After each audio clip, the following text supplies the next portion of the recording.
estamos acabando com aquilo que nós precisamos. A água é um desses exemplos.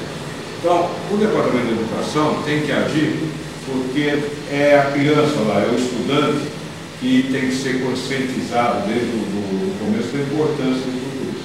Então, o Departamento de Educação é importantíssimo no processo, porque você consegue entrar na casa das pessoas com muito mais facilidade através dos filhos daquelas pessoas, através dos garotos e das garotas que moram naquela casa.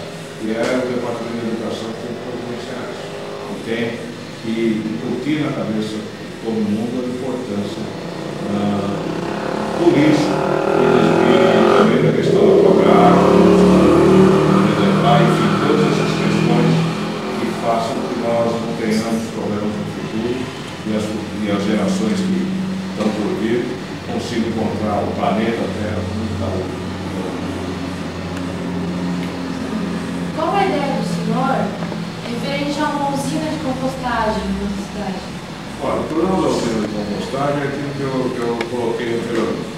Nós não podemos investir muito nessa questão do lixo aqui no município. Nós temos que fazer a coleta seletiva e temos que transportar ele daqui para o continente. Eu acredito mais numa usina de compostagem da região ou envolvendo alguns municípios de forma consorciada, não uma usina de compostagem em cada município.